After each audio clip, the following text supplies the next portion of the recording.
On this momentous 20th day of June 2024. Thank you for choosing Hope TV, the station where you look and live. Welcome to Newswatch tonight. I'm Tess Njenga, and our sign language interpreter is Boniface Murithi.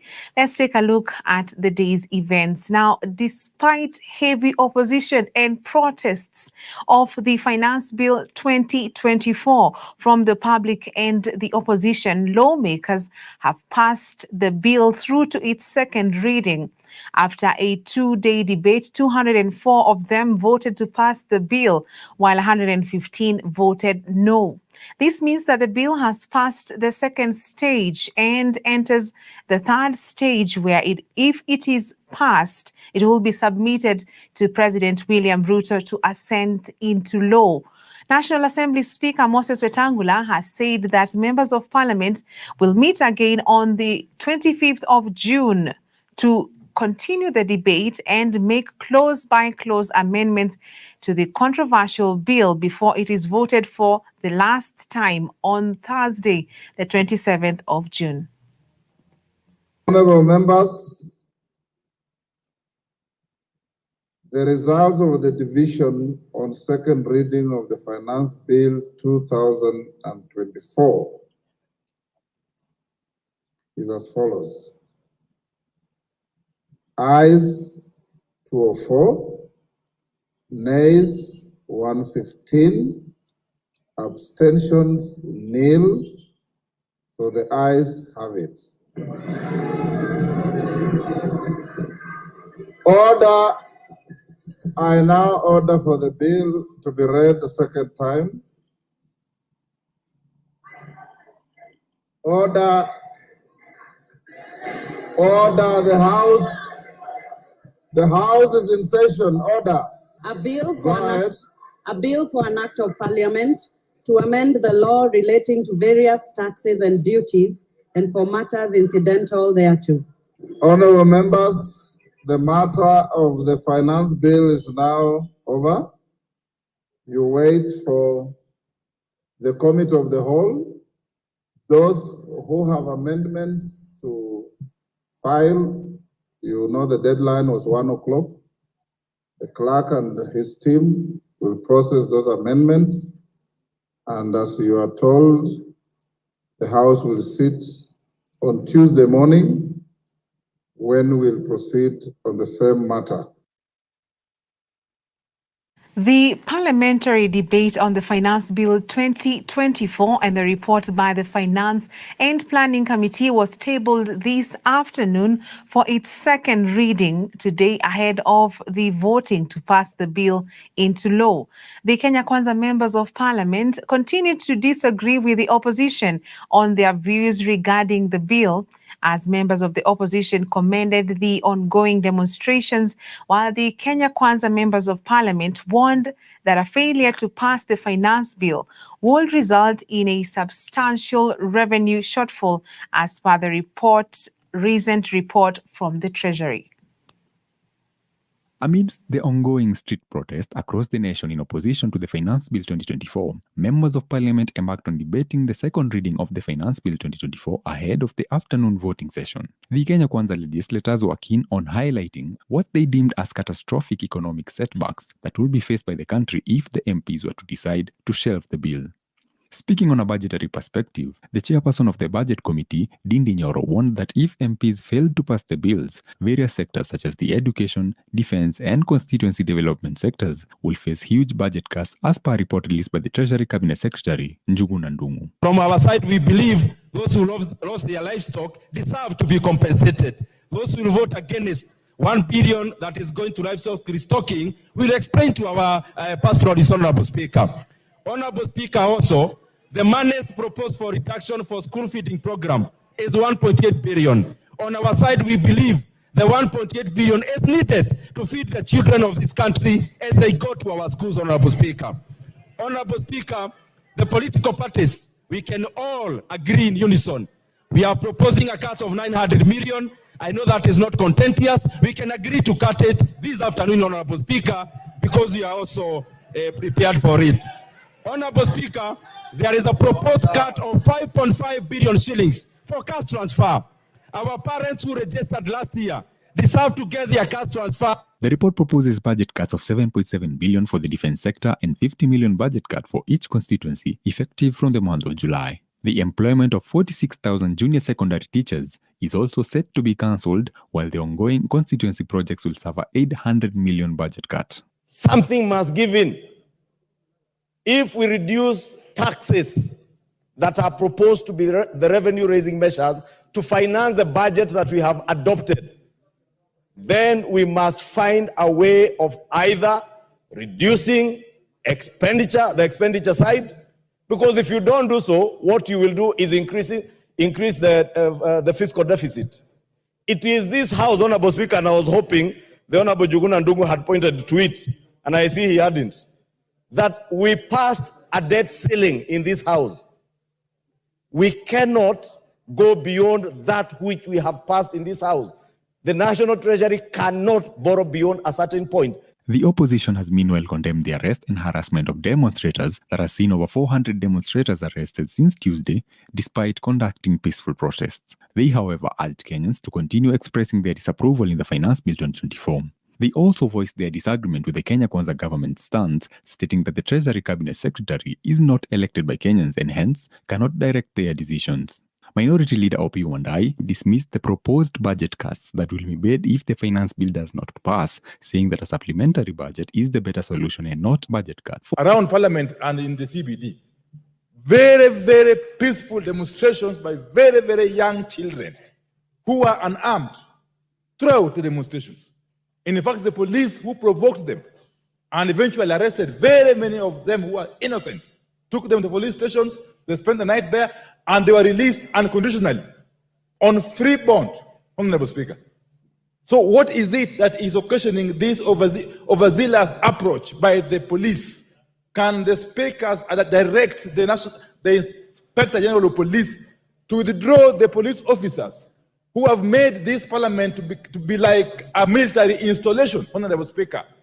It is an affront to our democracy for this parliament to be turned into a military installation, Honorable Speaker.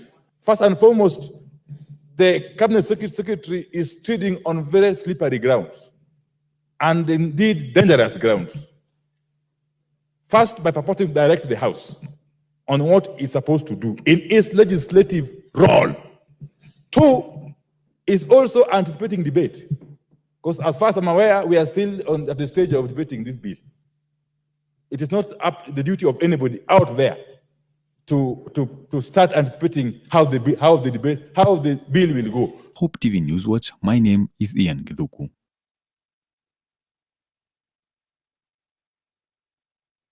Thank you, Ian. Now, in a historic turn of events, a majority of Kenyans have turned up to join the Occupy Parliament group that organized Tuesday's demonstrations in Nairobi Central Business District by returning to the streets today to mount pressure on the legislators to review the Finance Bill 2024.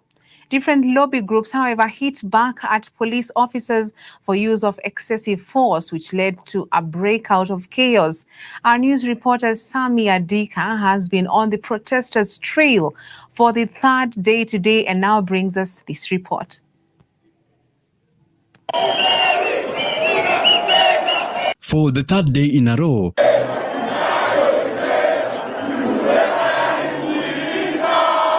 youth came out in their numbers to vote their stand against the controversial 2024-2025 finance bill.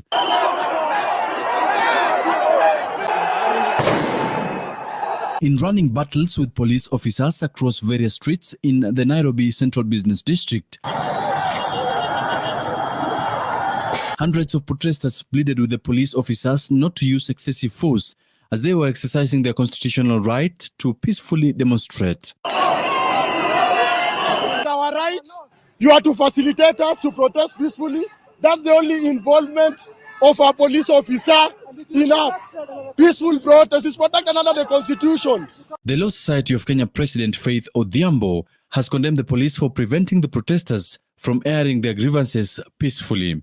They even detonated tear gas next to a school bus, which is quite unfortunate. We are seeing from here the Gen Zs are unrelentless. The Kenyans are coming out in large numbers, irrespective of the numerous numbers of detonations that have been done on tear gas. We don't know how many people have been injured. We don't know how many people have since been arrested. So we are still following up and we are still watching, even as we have unfortunately gotten quite a bit of bans because of the tear gas. The protesters, who are undeterred by the ongoing finance bill debate, have vowed to continue with the demonstrations up until it is rejected in totality.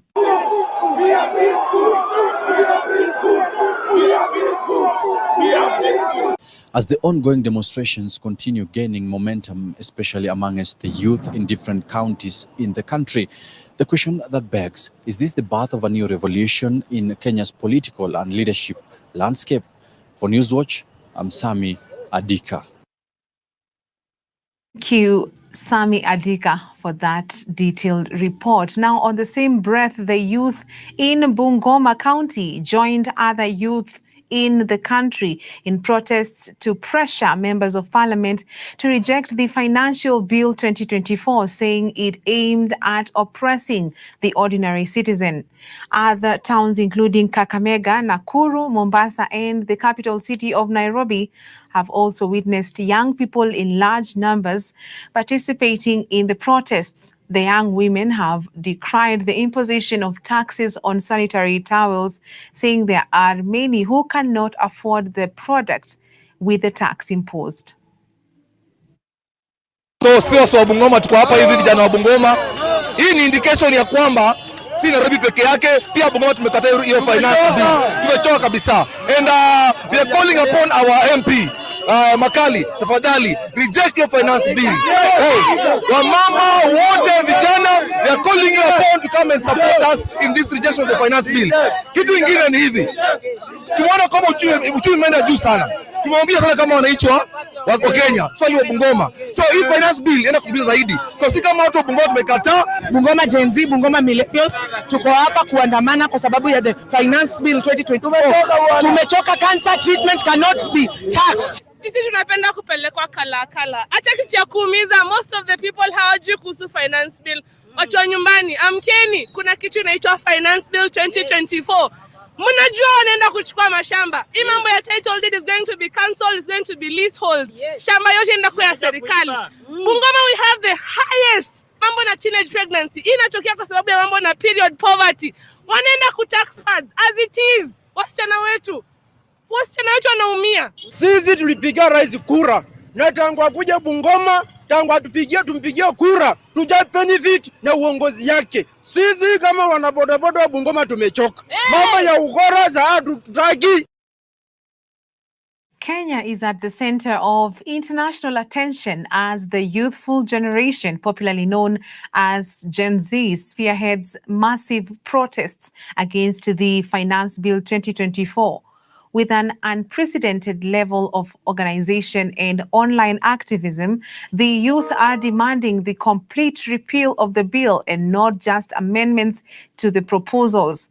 The protests that began in Nairobi on Tuesday have led to nearly 400 arrests, with a movement that has since spread to major cities and towns in the country, garnering support from international cybersecurity experts Anonymous Hackers Group. Using hashtags like #RejectFinanceBill 2024 and #RevolutionKenya and Reject Not Amend, the projects highlight a united, fearless generation. Mombi Waweru reports. The protests in Kenya, led predominantly by the youthful Gen Z, have become a global talking point due to their scale, organization, and impact. Protesters adhered to a strict dress code, carried necessary supplies, and coordinated their actions through set times and venues. Their efforts were amplified by significant online activism, which played a crucial role in spreading their message and gaining support. The movement's unity and determination are evident in their demand for the complete scrapping of the Finance Bill 2024, rejecting any partial amendments. Adding to the movement's strength, the cybersecurity experts called Anonymous Hacker Group publicly backed the protesters, further highlighting the influence and reach of the demonstrations. The authorities' response has been severe, with close to 400 protesters being arrested so far. Despite the crackdown, the protesters continue to rally using innovative methods to express their dissent and maintain momentum. The hashtags #RejectFinanceBill 2024, #RevolutionKenya, and #RejectNotAmend have been instrumental in mobilizing support and raising awareness about their cause. Gen Z protesters in Kenya are not deterred by tribe or religion, seeing themselves as one nation and one people. Their blend of physical protest and robust online activism showcases a new age of resistance with significant backing and a fearless resolve to achieve their goal. Mombi Waweru, Hope TV Newswatch. Appreciated Mombi Waweru. And on that note, let us take a short break on Newswatch tonight. We have plenty more coming up, including Ruto in Garissa County.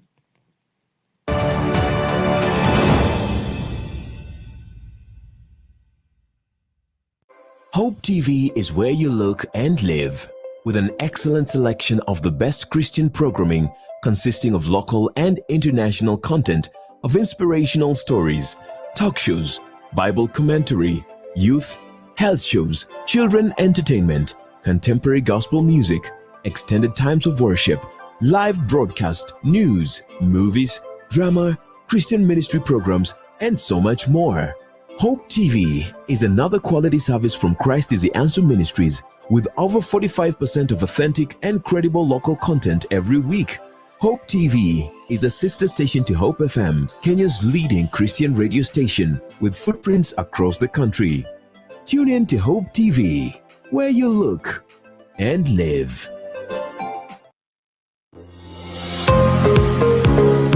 Life is a school. If you're living, you're definitely going to learn lessons every day. However, some of these life lessons can be too costly. This is where the expensive lesson comes in, because they then said, well, we don't normally give goods on consignment, but we said, let's give it a try to open a new market. And now that you're holding all this stock, we want you to buy it. And we just didn't have $1 million, Then they said, okay, well, you need to secure it. And we didn't have the security for $1 million. And that's when the expensive lesson began, because they received a letter from their lawyers. You definitely don't want to miss out on this thrilling classroom from the School of Life, only on Hope TV, where we look and live. Thank you for choosing Hope TV, the channel that brings you hope, entertainment, and inspiration. We value you and would like to serve you better.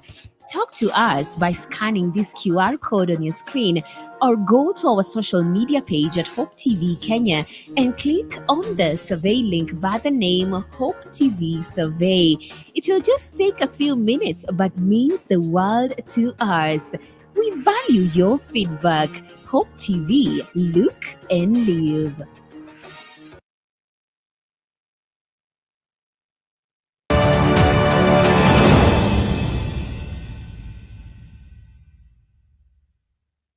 Welcome back. In a surprising turn of events, President William Ruto's visit to Garissa County amidst the widespread nationwide protests against the Finance Bill 2024 was today met with hostility from local residents. Unlike past visits where the president typically received a heroic welcome, a section of residents heckled the head of state and his entourage, chanting slogans against the contentious finance bill, which seeks to impose additional taxes on citizens, revenue-raising measures for the 2025 financial year. Despite facing hostile reception, President Ruto proceeded to attend the graduation ceremony at Garissa University, where he still urged members of parliament to pass the bill into law. Grace Ahati reports. Amid the escalating countrywide protests against the Finance Bill 2024, President William Ruto has once again appealed to the National Assembly to pass the controversial Finance Bill. The president made the calls despite facing hostility from Garissa County as he made his way to Garissa University to preside over the institution's graduation ceremony. In Garissa town, a group of protesters gathered by the roadside where they heckled Ruto and his entourage, chanting slogans for MPs to reject the bill, which is in its final stage in Parliament. Speaking during the event, Ruto reiterated his commitment to transforming the country despite the hurdles he is facing, noting that the passage of the bill would secure jobs for JSS intern teachers and doctors. Our health infrastructure is undergoing transformation. Garissa County has already provided 2,000 community health promoters. And working with the national government, we are rolling out the exercise that will make it possible for every citizen in Kenya to access health care and to benefit from our universal health coverage plan that will ensure that no citizen is left behind in matters of health. Echoing his sentiments, Defense Cabinet Secretary Eden Duale stated that the lawmakers will pass the bill, arguing that those complaining don't know its contents because they haven't read it. Meanwhile, 9 years down the line since the tragic Garissa University terror attack that left around 147 students dead, Duale has assured Kenyans that he'll ensure no such incident occurs in the future. I want to assure you, on behalf of the men and women in the security sector, both internal and external KDF, that we will not give an opportunity to the forces of terror and evil to come near our citizens and more so near our universities and colleges. Emphasizing his unwavering resolve, Ruto outlined that his vision is to ensure the livelihoods of all Kenyans are changed through bold decisions. To improve productivity of critical value chains, enhance livelihoods, and raise the quality of life in ourselves, the government of Kenya will collaborate with institutions like the Kenya Medical Research Institute and the Kenya Agricultural Livestock and Research Organization. These partnerships will address prevalent human health challenges and gaps in our agricultural and livestock value chains. And additionally, through the National Research Fund, we have supported Garissa University to lead in transforming the leather value chain, catalyzing productivity for numerous smallholder pastoralists across northern Kenya. Reporting for Hope TV Newswatch, I'm Grace Ahati.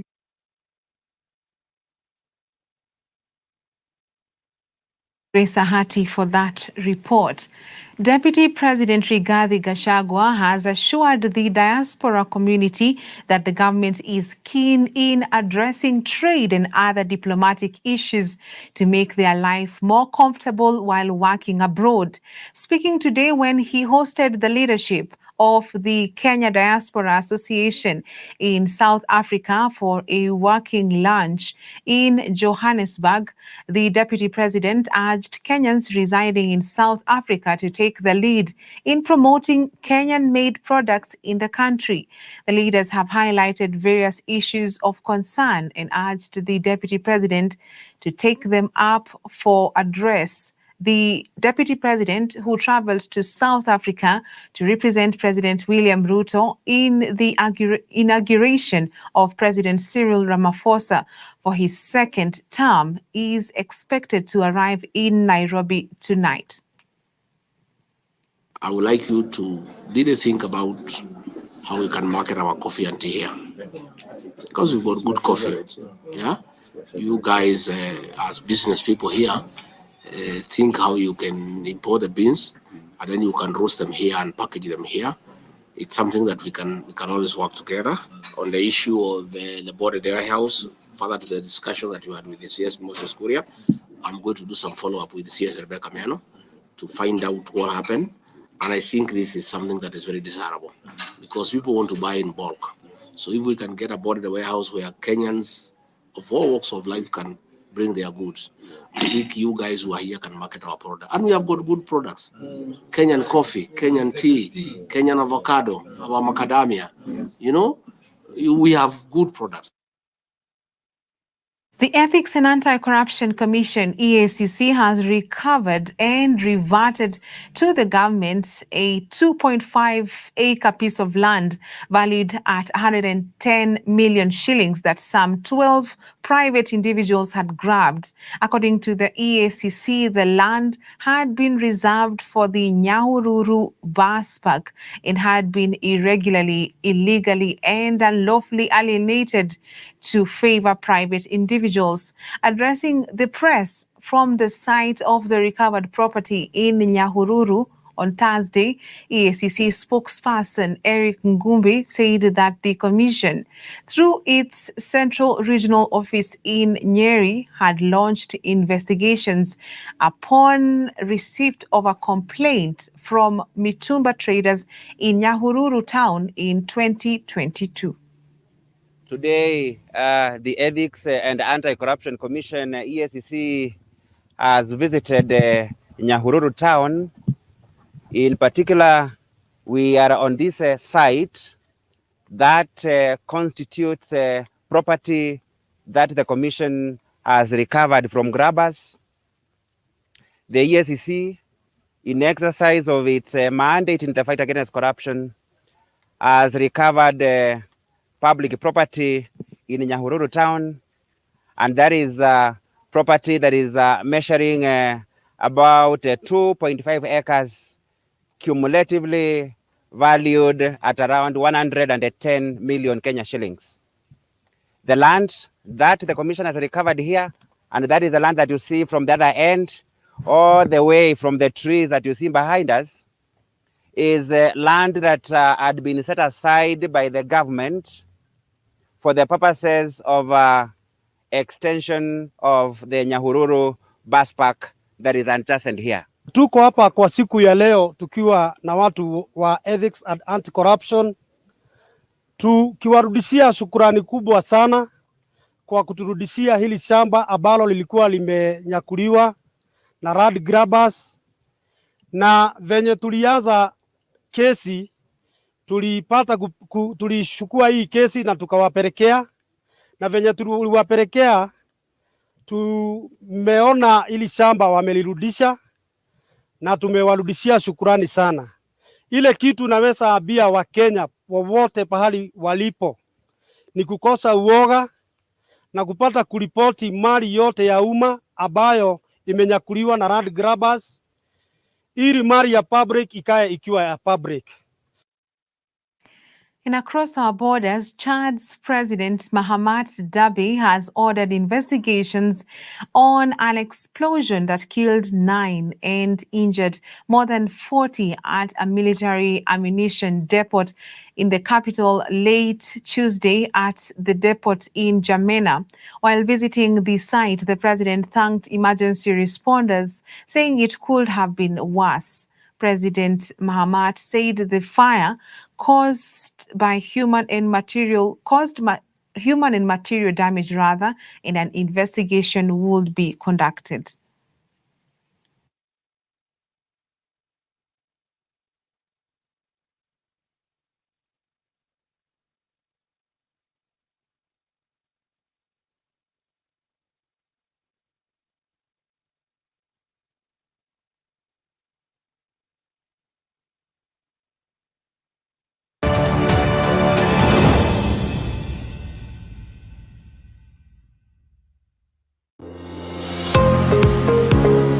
Life is a school.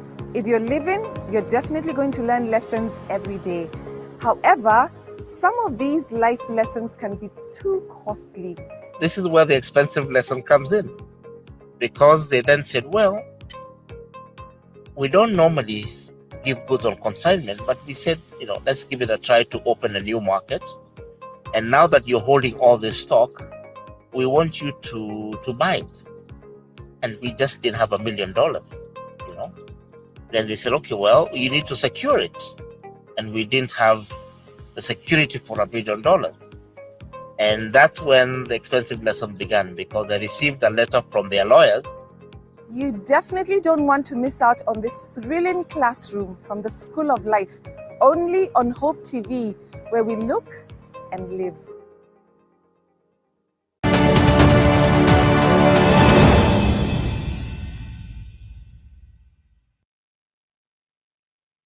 Welcome back in sports. Patrick Mburu, Gigi Nganga, Gau Njoroge, and Tess Njenga returned a combined score of 113 points to emerge as the overall team winners of the 11th leg of the KCB East Africa Golf Tour at the Sigona Golf Club.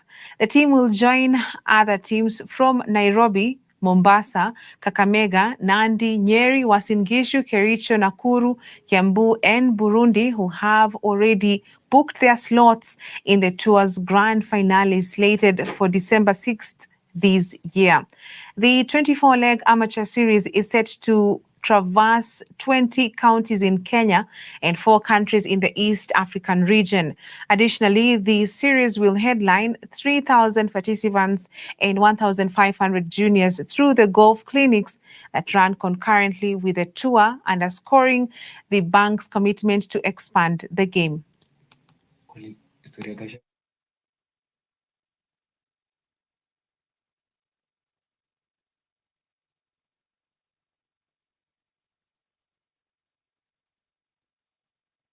And more than 100 athletes from KCB sports teams have undergone anti-doping training courtesy of the Anti-Doping Agency of Kenya, that is ADAK, at the KCB Sports Club Ruaraka.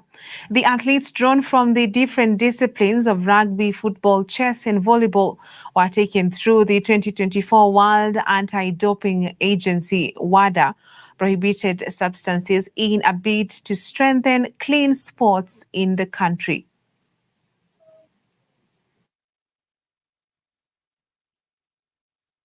Well, this is actually so important, and congratulations actually to ADAK for coming. This has actually been organized by the group, and it's amazing. You are not just seeing rugby players alone. We have football, we have volleyball, and its entire part of the community has also been able to join us. This then becomes very important because sometimes we want to judge someone on a mistake that he or she has done, but basically they are not really aware of what is happening. Of course, we can't give room for ignorance, but at least when we come and go through such kind of trainings, we are then aware not just of the substances that we need to keep ourselves away from as players, but also just to be careful outside there, because some of these substances are also things that maybe you can be given by a fan, by a coach, by a fellow player. KCB Sports Club Ruaraka, and we're having a training on anti-doping substance training and awareness, and that is part of what also we are doing for our teams. And that story wraps up Newswatch tonight. On behalf of the whole team, thank you for watching. I'm Tess Njenga, and our sign language interpreter is Boniface Mureithi. God willing, see you tomorrow night. Have a good night.